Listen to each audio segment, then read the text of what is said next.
Today on Locked On Phoenix Suns, the power struggle might be continuing or coming to an end. Mat Ishbia versus Gregory, who's really calling the shots, as well as if the Suns are going to make a big move and not go the vet minimum route, what in the world are we waiting for? Let's talk about it all next.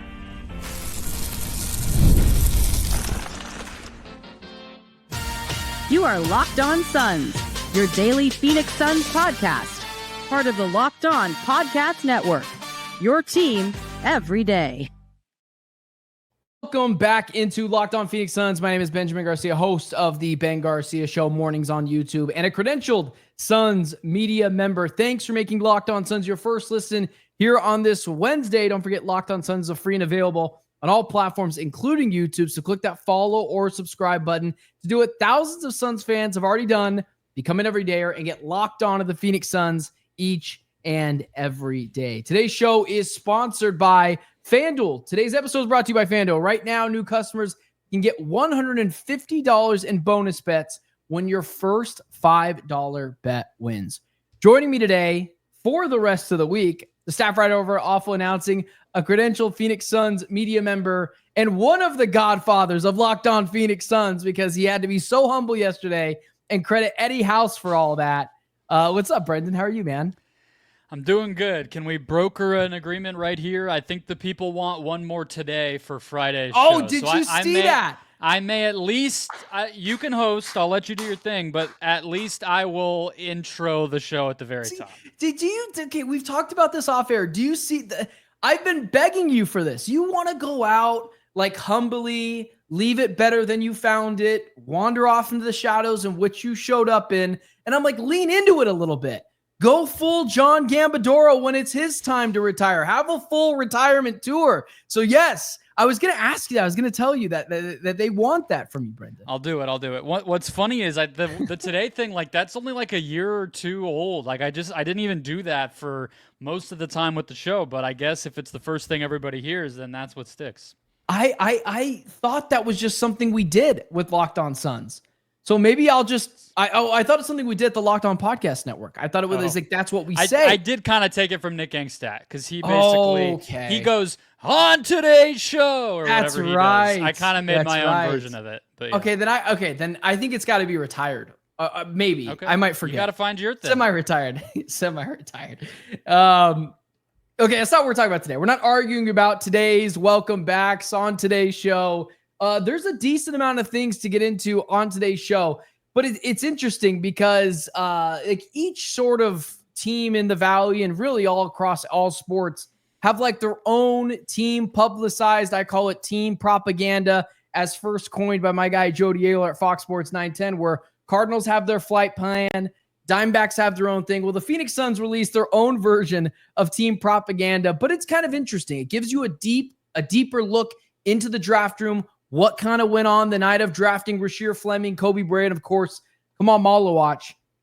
You talked about yesterday, one of the key points of the offseason that maybe we thought was going to be a negative has turned out to be a positive so far in Gregory.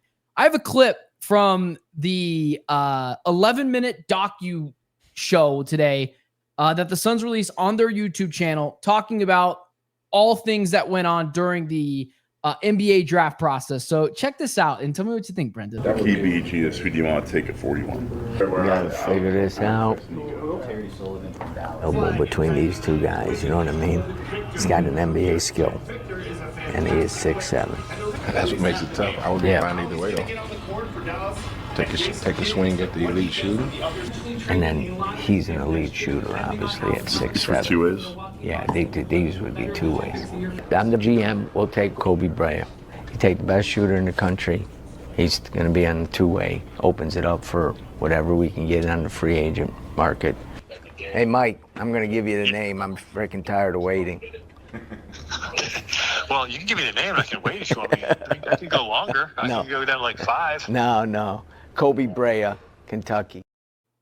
Gregory, the star of the Phoenix Suns draft night propaganda, showing us only what they want to show us. So we got to keep that in there. And it's a really good watch, an easy 11 minutes to digest on the Suns YouTube channel. before I ask you the main question, what did you think about that? Brian Gregory, kind of the star of the show. Well, rightly so, right? I mean, right. You would think, as he said.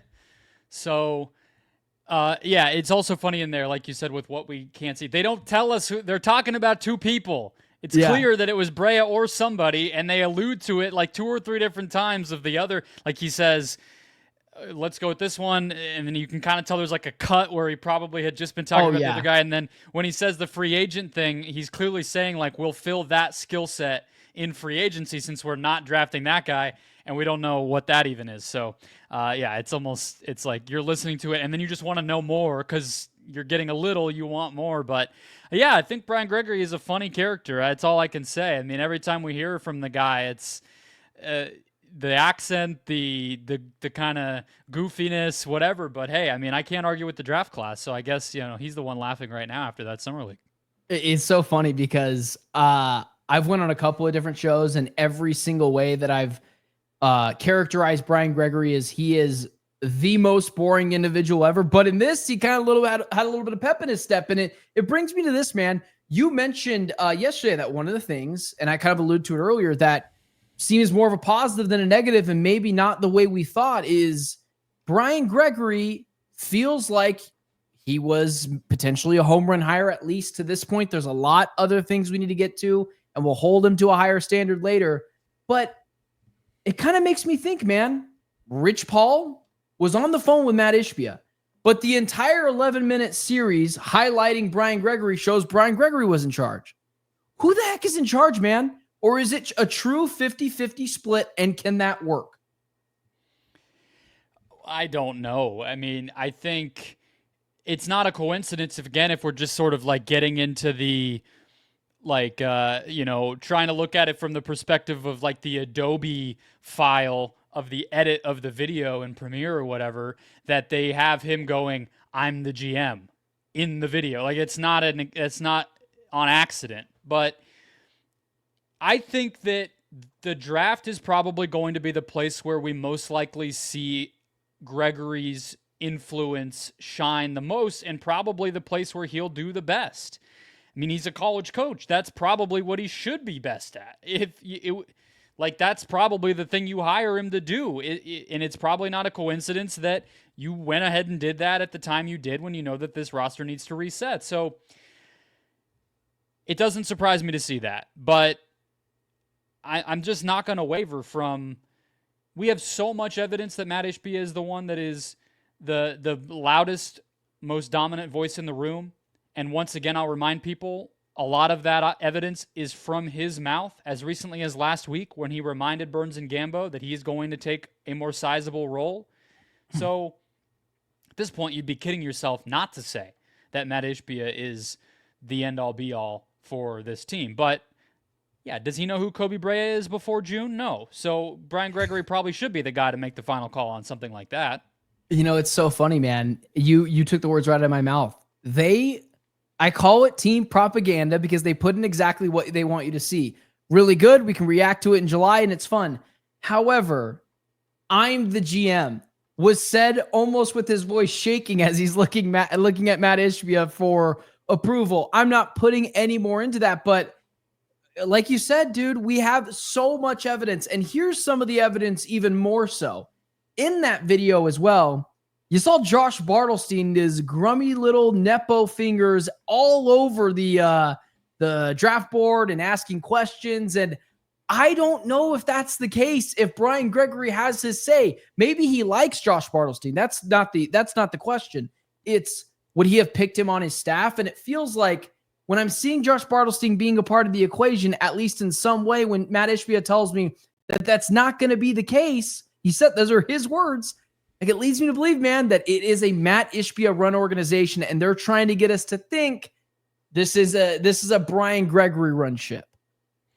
Yeah, I mean, I don't even know. Does the social media team or digital content team care what we think? I don't know if they're even trying to get us to think anything. I think that what I do think that there's probably a level of awareness of in that building, though, is that people don't think Brian Gregory deserved the job. People don't think he's ready for the job or that he's going to be good at the job. And so I don't know if it's so much about them trying to do the who's in charge thing as it is this guy, hey, Summer League just went great. The Suns draft was praised very highly across the board.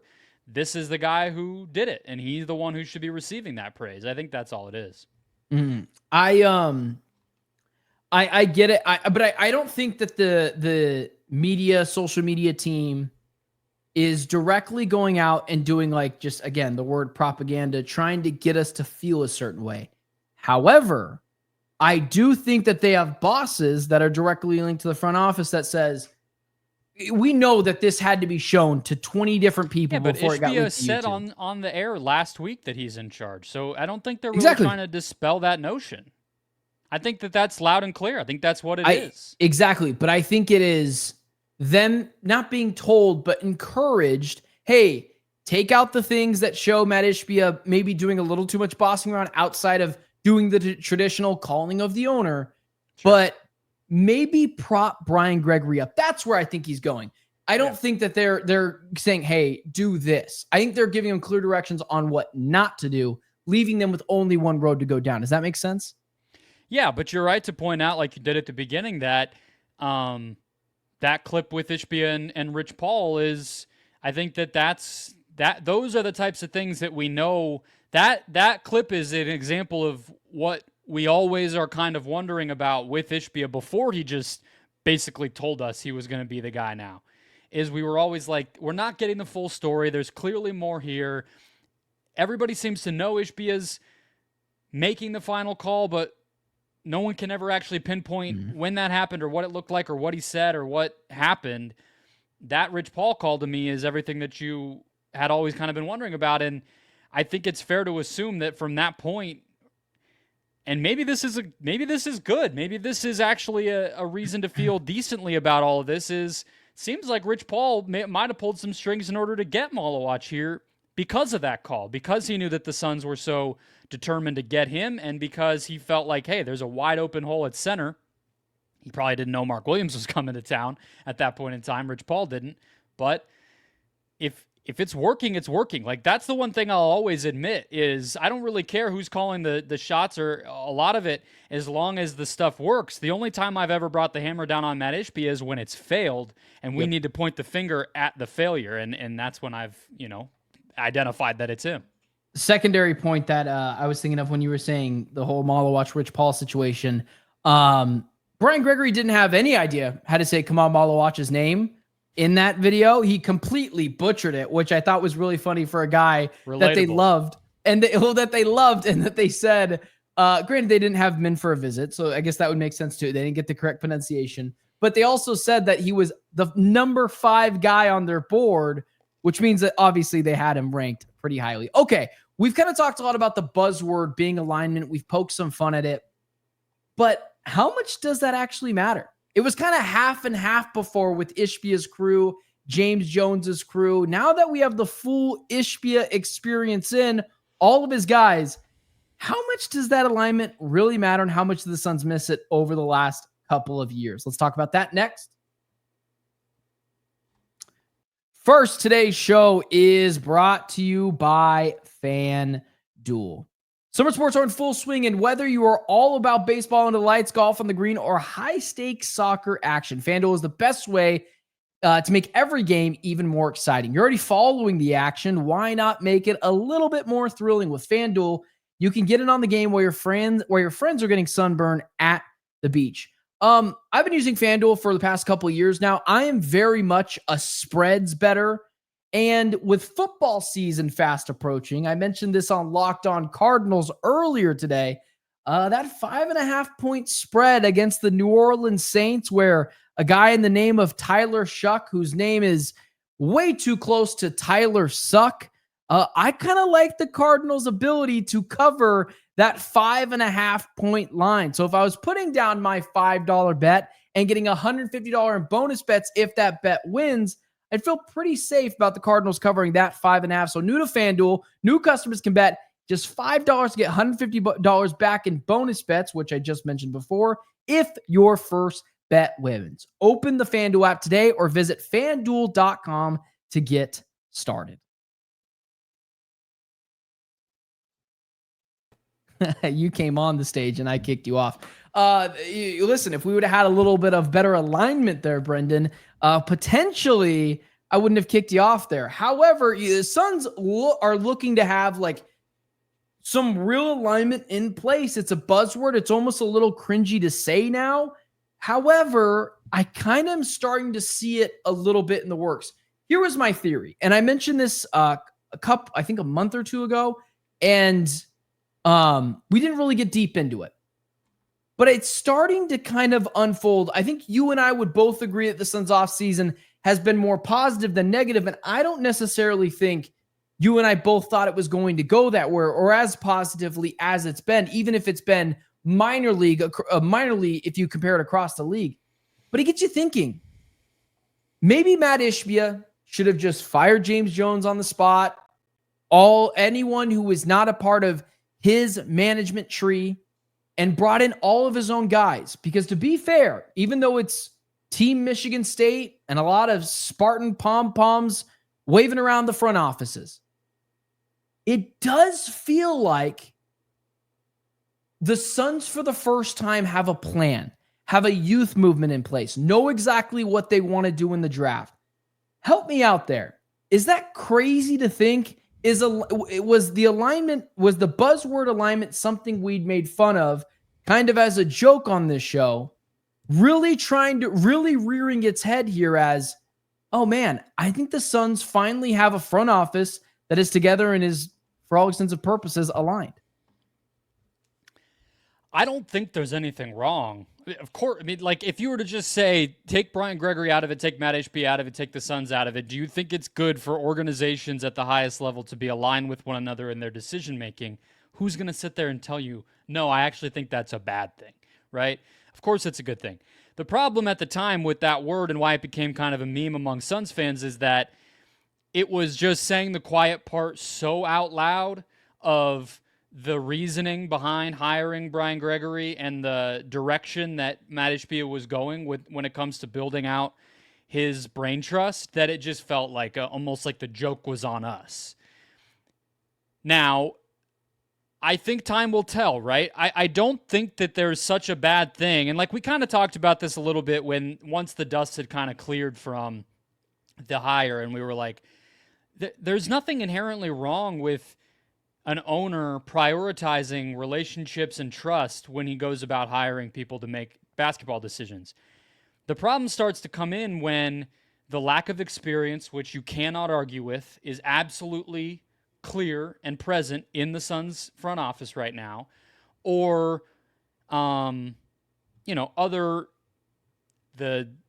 the relationship stuff goes too far. If they're suddenly stuffing Michigan State players everywhere on the roster, or Brian Gregory's lack of having ever, done trade negotiations. If things start to break down, that's where it becomes a problem. It's similar to what I said in the last segment. So I think this is working for now, but there's a lot of hard steps between now and the Suns raising a trophy at the center of PHX Arena, and that's where the hard stuff's going to come in and where those lack of experience and some of that stuff could bite them. So you kind of got the wheels turning up here. Maybe it's not the quote unquote alignment. Absolutely. If you just told me everyone in the front office has got a clear vision and it's all sort of in the same range, I get that. But it leads me to think that maybe this is the first time the Suns, and maybe they didn't give James Jones this chance, to develop a plan and stick to that plan. For now, we don't know. Maybe the next big shiny toy dangled in front of Mat Ishbia's face is going to overpay for, and we're going to have the same problems the next year than we did the previous years. But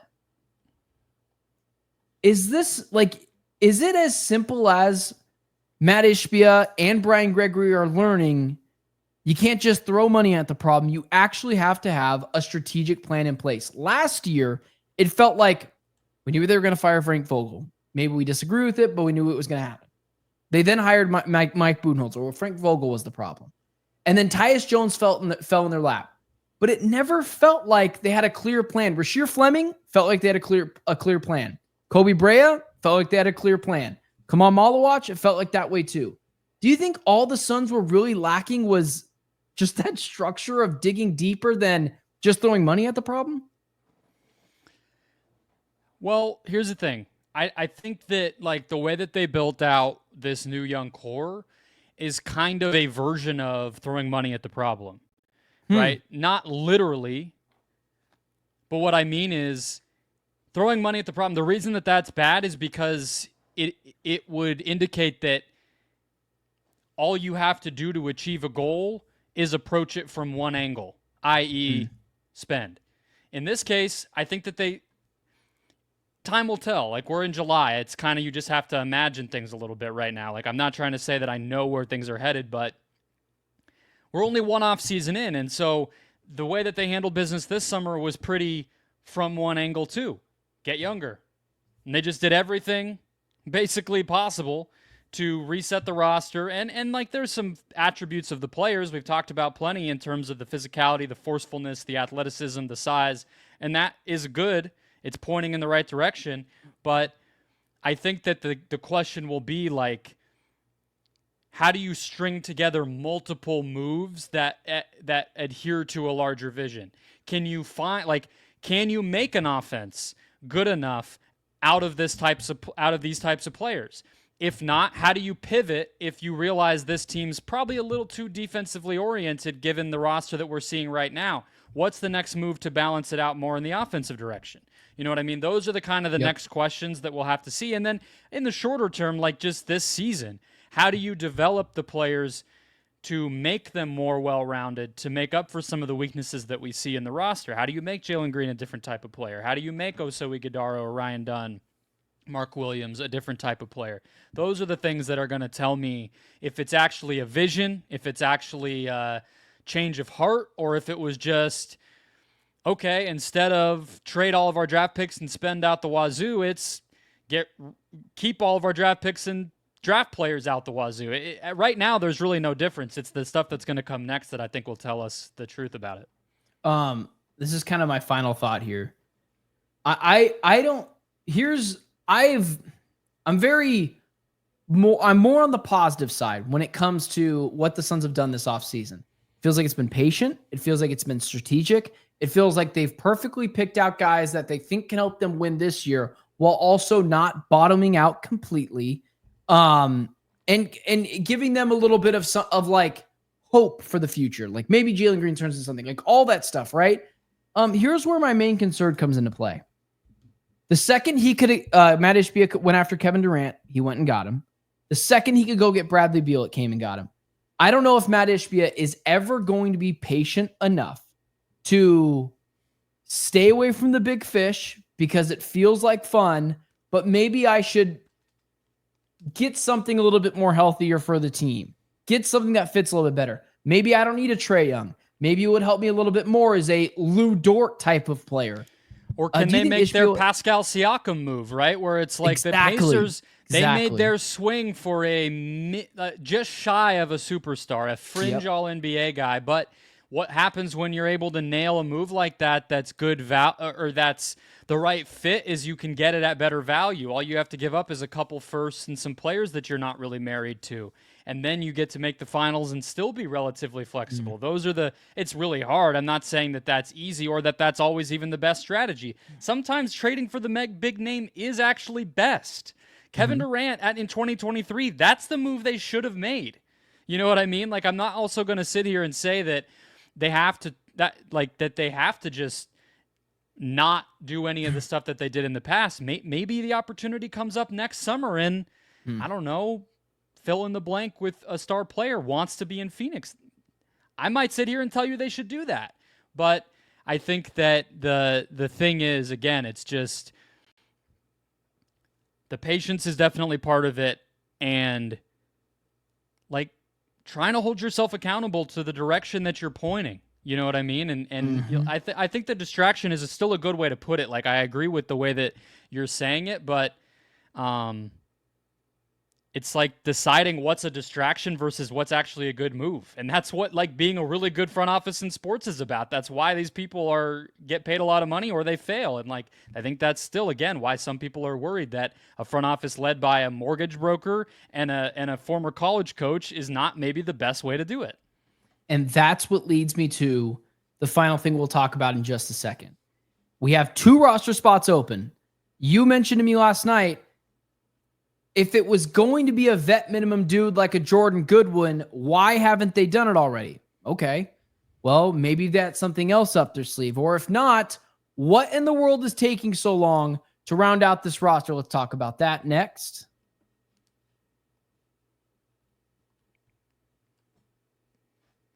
I know you're never going to miss that awkward silence in between those 6-second long breaks. The Phoenix Suns have got 2 roster spots available. I pitched a guy last night in Jordan Goodwin. We've talked about a player like Malcolm Brogdon in the past. We've talked about guys like Jonathan Kuminga. We know the Suns, per Brett Siegel of Clutch Points, that they've got a couple of guys on the trade block, Royce O'Neal, Grayson Allen. They've got 2 open spots available. I mentioned last night, why don't you bring in someone like Jordan Goodwin? He's not going to take up so much of the time. Pesky defender. What in the world is taking so long? Can I pitch to you the idea of, although I might not like it, and we just talked about preaching patience with this team, and maybe the star player isn't the right move now, dude, maybe the Suns are really trying to swing a big deal. Maybe it is Jonathan Kuminga. Maybe it is a disgruntled star elsewhere. I'm not saying it's the right move, but I mean, dude, that's the only thing I keep coming to, because what in the hell is taking so long to sign a couple of, like, if you want Malcolm Brogdon, you can go get him. But Gambo's shooting down Simmons, Brogdon, Campaign, Chris Paul. I think he shut down Brendan clean today. Myself, like, what are we waiting on, man? What's your best hypothesis?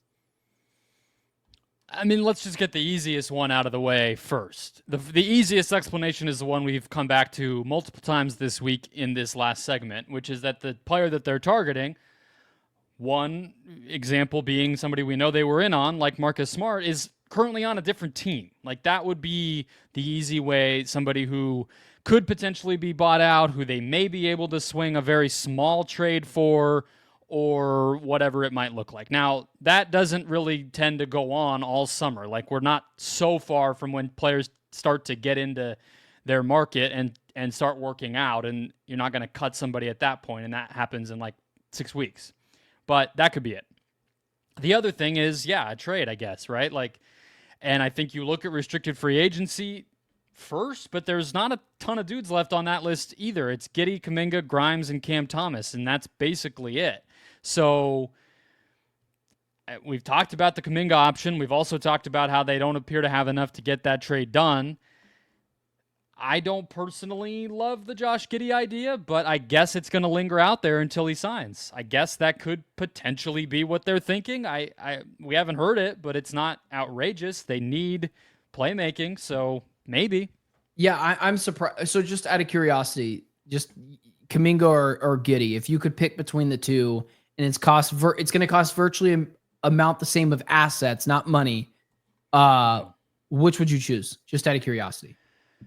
I would choose Kuminga pretty easily. Okay. I think that Kuminga I see a clear path to the role that he can play on a championship team. I don't see that for Josh Giddey.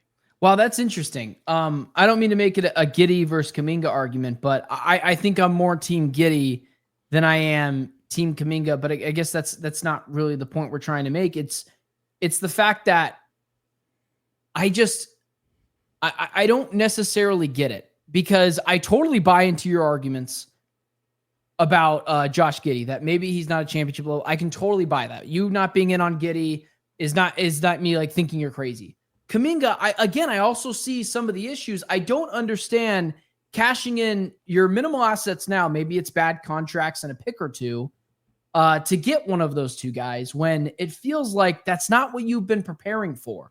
And I don't think it fits that level team. And so again, that leads me to believe this, man, that they're working on something bigger behind the scenes that I couldn't even tell you what it is. But I think that's what they're trying to do before they go back to the vet minimum well. I think they're trying to figure out how they can pair Booker and Green with, again, not some superstar level player, but someone that you're like, someone lesser than even a Pascal Siakam when he got traded. That you're just like, oh, I can't believe he was available. What did the Suns give up for him? I think that's where we're headed, man, because the vet minimum thing, if they were going to do it, they do it already. And I got to be honest with you, all the guys that I'm like, oh, that would make sense. Oh, that would make sense. They keep getting shot down. Maybe, but I mean, also there's a difference between maybe that's what they're currently trying to do or calling teams about versus that's what's going to happen. Right? Yeah. I mean, they could be playing this patiently and trying to call up, I mean, Giddey or Kuminga as reps and the Bulls and the Warriors on that. Or, I mean, I don't know. We could throw 10 names out there of potentially gettable trade targets, and maybe they'll call on those too, but that doesn't mean they're getting one. They maybe it does just end up with they sign, I don't know. There's not a lot of people left on the list of everybody that Gambo has said it's not going to be. But I mean, like, I guess Monte Morris is still out there, right? There's all sorts of potential options, and they still just end up signing those guys. Like, that very well could be what it is. If Monte Morris comes back, we can put to bed this idea that everyone was just laughing at the Suns, because he also was laughing with Bradley Beal under that post. So maybe that's what we need to actually heal the fan base a little bit, is that everyone was just joking around with Brad. No one was actually going after the Phoenix Suns. All right. I thought you were going to say something there. Thanks for making Locked On Suns a part of your daily routine, guys. Check us out on all social media platforms. Brendan, myself, and we will see you guys tomorrow, that being Thursday. And then so 2 more shows left with Brendan Clean as the full-time co-host of Locked On Phoenix Suns. So we'll get to those 2 later on in the week. For Brendan Clean, myself, everyone watching Locked On Phoenix Suns, we will talk to you guys tomorrow.